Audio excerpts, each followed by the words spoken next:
I was the watch commander on duty on May bank holiday in 2006 at Exeter Fire Station. And the system, as we call it, went down at shortly before midnight on the Sunday evening. And I was always up and about and awaiting these things. I would quickly make my way down to the watchroom. But the only detail you get when you get to the turnout machine is the sheet. And the sheet is very brief, and it will give you the basic location of the incident and a brief outline of what it is. And in this case it said RTC, which is road traffic collision, single vehicle, and it was on the road going out towards Stoke Cannon, vehicle on fire. Hurtling on down through Exeter, and my mind is racing as to what we might be faced with as we're going out.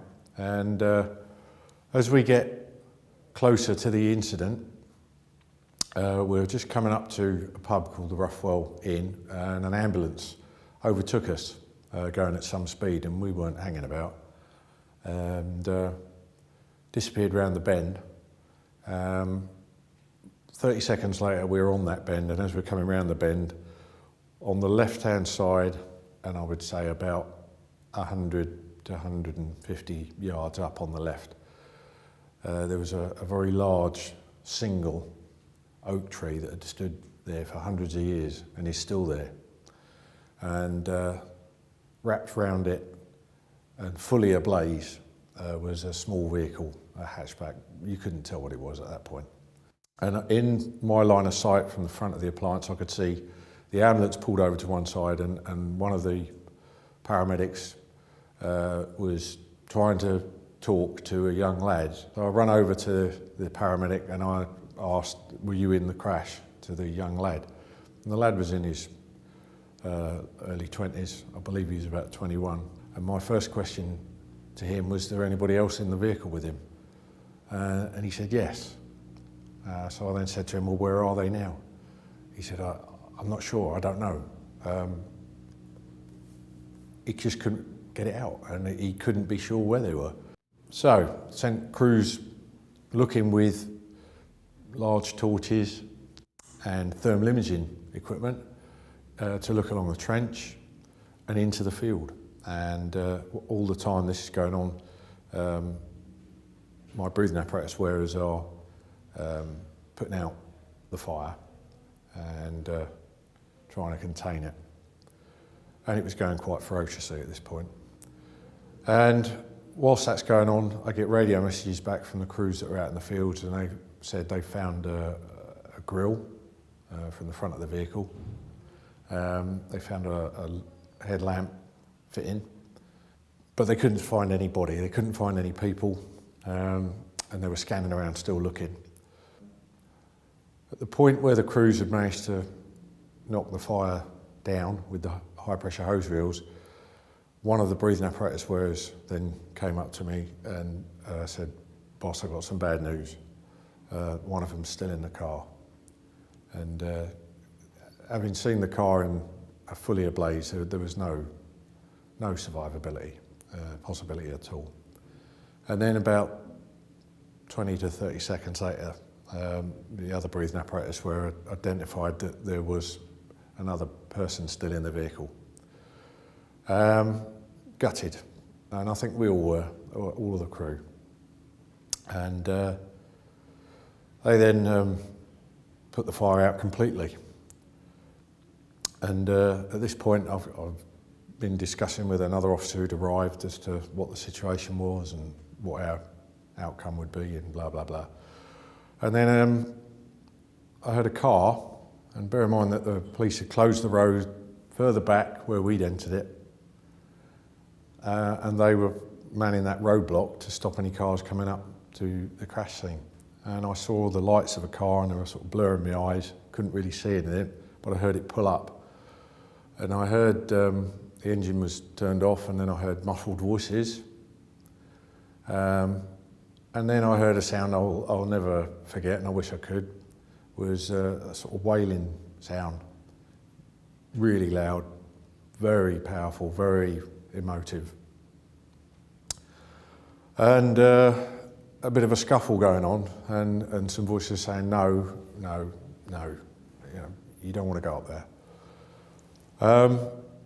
What had happened, somebody had rung DJ, who was, I believe, the driver of the vehicle, and that was his nickname, his initials. They'd rung his parents, it was his mum and his stepdad, and said, oh, DJ's had a bit of a dink. And obviously DJ had dinks before, and their mindset was, oh, yeah. And got out of bed at silly o'clock, tow rope in the back of the car, and we've got to go and pull him out of a ditch and tell him off. And that was what they were expecting when they turned up. And it wasn't that at all. And they weren't prepared for it. She wouldn't want to see DJ as he was there. Ultimately, the police said, look, we can't do anything with you chaps for the time being. Would you come back in the morning and assist us in extricating the bodies out of the vehicle? So we got on board the appliance, we booked mobile, not available, and we drove out to the incident. We got there, the police said, thank you very much, yeah, we're done now. Done our investigations, they've been there all night, bless them. And over to you, chaps. So it was then the task of my crews to extricate Tim and DJ.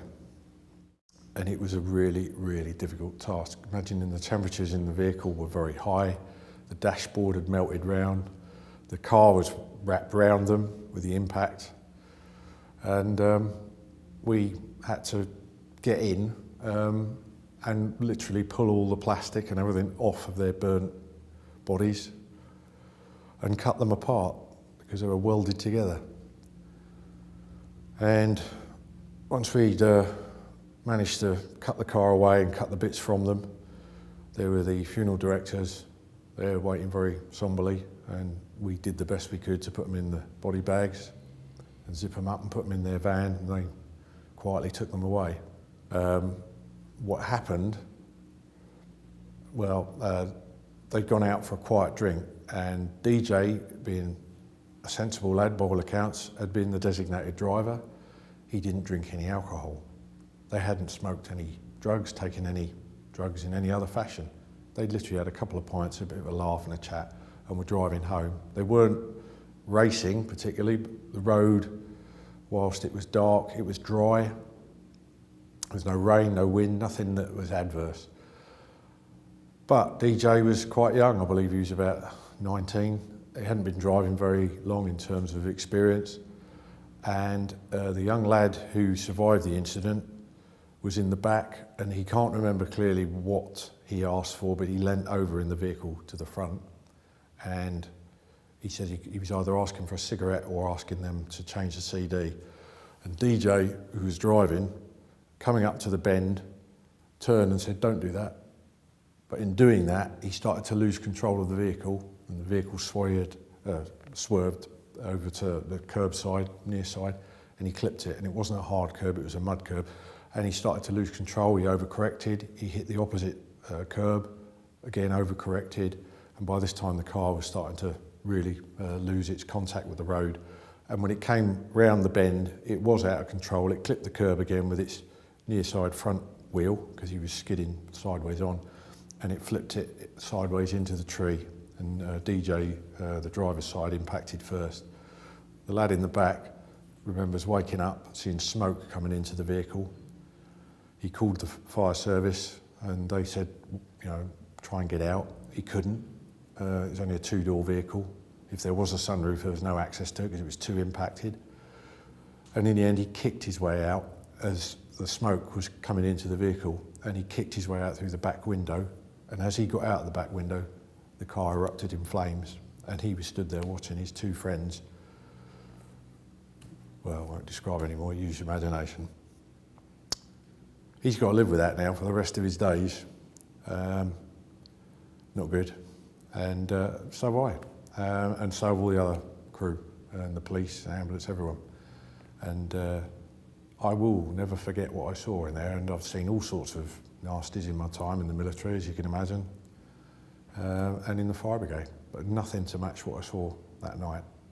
So my message to you, to all of you, is you may have played on Xboxes and watched Fast and Furious 3 and all those films, and you see all the stunts and think, yeah, I can do that. You can't. That's all showmanship, playmanship, computership. Okay? To be that good at driving, you need to be an expert, and that takes a lot of training and skill and experience, which most of you will not have or will ever have. You need to think, drive safely because you have a responsibility to yourself, to your passengers, and to other road users, because the knock-on effects, if it goes wrong, will go on for a lifetime.